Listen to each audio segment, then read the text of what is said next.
حضرت محمد صلی اللہ علیہ وسلم نے فرمایا، نماز عصر کے بعد یہ تسبیح ضرور پڑھا کرو، 70,000 فرشتے ان کے لیے دعائے رحمت کرتے ہیں، سبحان اللہ۔ محترم ناظرین، 1400 سال پہلے قرآن پاک آپ صلی اللہ علیہ وسلم پر نازل ہوا تھا۔ اللہ پاک نے ان کلمات کا ذکر قرآن پاک میں کئی مرتبہ ارشاد فرمایا ہے کہ کوئی انسان اگر یہ 3 کلمات پڑھ لے، 70,000 فرشتے ان کے لیے دعائے رحمت اور مغفرت کرتے ہیں اور ان کی حاجات کی منظوری تک اللہ سے گریزاری سے دعائیں کرتے ہیں۔ اور ان کلمات کا تذکرہ حضور اقدس صلی اللہ علیہ وسلم نے کچھ اس طرح فرمایا ہے۔ آپ صلی اللہ علیہ وسلم کی خدمت اقدس میں ایک صحابی نے عرض کی، یا رسول اللہ صلی اللہ علیہ وسلم، کوئی ایسی نصیحت تجویز فرمائیے کہ دشمن کے شر سے بچاؤ، شیطان کے شر سے بچاؤ، جہنم کے شر سے بچاؤ، پولیس رات کے شر سے بچاؤ، قبر کے عذاب سے بچاؤ، حتیٰ کہ محشر کے روز تمام تر عذاب سے بچاؤ اور رزق کی تنگی سے بچاؤ اور تمام مشکلات دینی اور دنیاوی سے بچنا مقصود ہو، کوئی ایسی تجویز فرما دیجئے۔ آپ صلی اللہ علیہ وسلم نے اس کو فرمایا، میں تمہیں ایسی تجویز دیتا ہوں، تم نماز عصر کے بعد ان آیات کریمہ کو پڑھ لیا کرو، جو بھی تمہاری حاجات ہوں گی۔ یہ آیت کریمہ اللہ سے فریاد کرتی ہے، جب تک پڑھنے والے کی حاجت پوری نہ ہوگی۔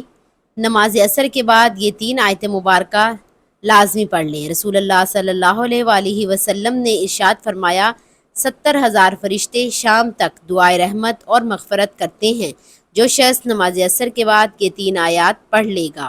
محترم ناظرین، فرشتے اللہ کے خاص بندوں کے لیے دعائیں کرتے ہیں اور رحمت نازل کرتے ہیں۔ یہ بات قرآن و حدیث میں واضح طور پر بیان کی گئی ہے۔ اللہ تعالیٰ نے قرآن مجید میں ارشاد فرمایا، وہ فرشتے ان لوگوں کے لیے استغفار کرتے ہیں جو ایمان لائے ہیں۔ اے ہمارے رب، تو اپنی رحمت اور علم سے جنہوں نے توبہ کر لی اور تیرے رستے کی پیروی کی اور انہیں دوزخ کے عذاب سے بچا لے۔ بے شک رحمت ان کے لیے لکھ دوں، اور جو تقوی اختیار کریں گے، زکوٰۃ دیں گے اور میری آیات پر ایمان لائیں گے۔ سورۃ الاعراف۔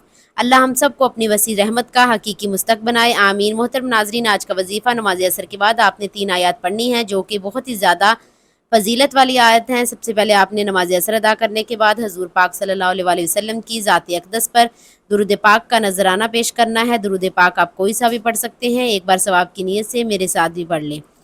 اللہم صلی علی محمد وعلی آل محمد کما صلیت علی ابراہیم وعلی آل ابراہیم انک حمید مجید۔ اللہم بارک علی محمد وعلی آل محمد کما بارکت علی ابراہیم وعلی آل ابراہیم انک حمید مجید۔ درود پاک پڑھنے کے بعد آپ نے سورہ حشر کی آخری 3 آیات پڑھنی ہیں۔ یہ آیات آپ نے صرف 11 مرتبہ پڑھنی ہیں۔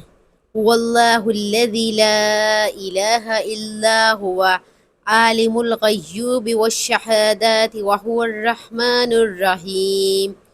واللہ الذی لا الہ الا هو المالک القدوس السلام المؤمن المہیمن العزیز الجبار المتکبر سبحان اللہ عما یشرکون۔ واللہ الخالق الباری المصور الاسماء الحسنى یسبح له ما فی السماوات والارض وهو العزیز الحکیم۔ یہ آیت 11 مرتبہ پڑھنے کے بعد آپ نے 21 مرتبہ سورہ کوثر پڑھنی ہے، اور آخر میں پھر وہی درود پاک پڑھنا ہے جو شروع میں پڑھا تھا۔ ترمذی میں حضرت معقل بن یسار رضی اللہ تعالی عنہ سے روایت ہے کہ رسول اللہ صلی اللہ علیہ وسلم نے فرمایا، جو عصر کے وقت 3 مرتبہ اعوذ باللہ السمیع العلیم من الشیطان الرجیم اور اس کے بعد 3 مرتبہ سورہ حشر کی آخری 3 آیاتوں واللہ الذی لا الہ الا هو عالم الغیب والشہادۃ وهو الرحمن الرحیم۔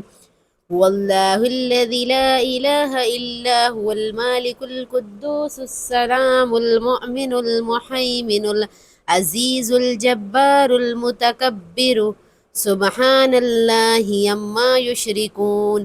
واللہ الخالق الباری المصور الاسماء الحسنى یسبح له ما فی السماوات والارض وهو العزیز الحکیم پڑھ لے تو اللہ تعالیٰ 70,000 فرشتے مقرر فرما دیتے ہیں جو صبح تک اس کے لیے رحمت کی دعا کرتے ہیں۔ اگر اس دن میں وہ مر گیا تو شہادت کی موت حاصل ہوگی۔ سبحان اللہ۔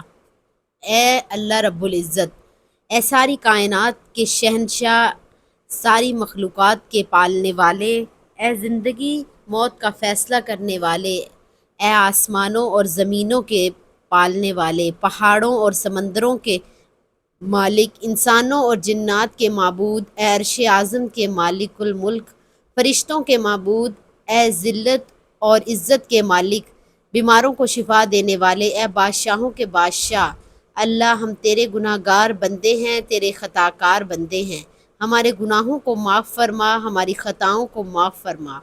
اے اللہ ہم اپنے اگلے پچھلے کبیرہ صغیرہ سبھی گناہوں، خطاؤں اور نافرمانیوں کی معافی مانگتے ہیں۔ اے اللہ رب العزت، ہم اپنے گناہوں سے توبہ کرتے ہیں، ہماری توبہ قبول فرما۔ اے اللہ ہم گناہ گار ہیں، سیاکار ہیں، بدکار ہیں، تیرے احکام کے نافرمان ہیں، ناشکرے ہیں، لیکن میرے معبود تیرے نام لیوا بندے ہیں، تیری توحید کی گواہی دیتے ہیں۔ تیرے سوا کوئی عبادت کے لائق نہیں، تیرے سوا کوئی بندگی کے لائق نہیں، تیرے سوا کوئی تعریف کے لائق نہیں ہے۔ ہمارے معبود، ہمارے گناہ تیری رحمت سے بڑے نہیں ہیں، اپنی رحمت سے ہمارے گناہ معاف کر دے۔ اے اللہ پاک ہمیں گمراہی کے رستے سے ہٹا کر صراط المستقیم کے رستے پر چلنے والا بنا دے۔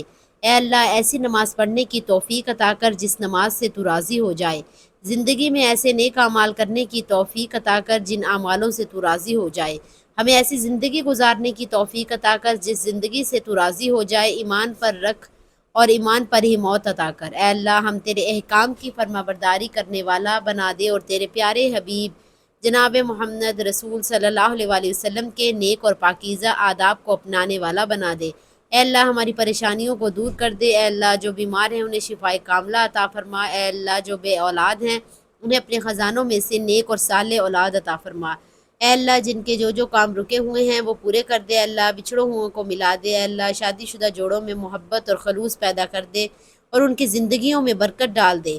اے اللہ تمام لڑکی اور لڑکیوں کے نصیب اچھے کر دے۔ اے اللہ جو قرض کے بوجھ تلے دبے ہوئے ہیں ان کا قرض جلد سے جلد ادا کروا دے۔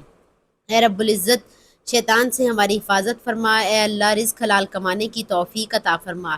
میری دعا ہے کہ اللہ تعالیٰ میرا سنانا اور آپ کا سننا اپنی پاک بارگاہ الہی میں قبول و منظور فرمائے، جو مانگا مقدر فرمائے، جو نہیں مانگ سکے بن مانگے عطا فرمائے۔ اللہ پاک ہمیں 5 وقت نماز با جماعت ادا کرنے کی توفیق عطا فرمائے، ہمیں روزانہ قرآن پاک کی تلاوت کرنے کی بھی توفیق عطا فرمائے اور ہمیں ہر بیماری اور پریشانی سے محفوظ رکھے، آمین یا رب العالمین۔ ناظرین اگر آپ کو آج کی ویڈیو اچھی لگی ہے تو ویڈیو کو لائک اور شیئر اور کمنٹ میں اپنی رائے کا اظہار ضرور کریں اور اللہ تعالیٰ کے 99 ناموں میں سے کوئی ایک نام کمنٹ سیکشن میں لکھ کر ضرور شیئر کریں۔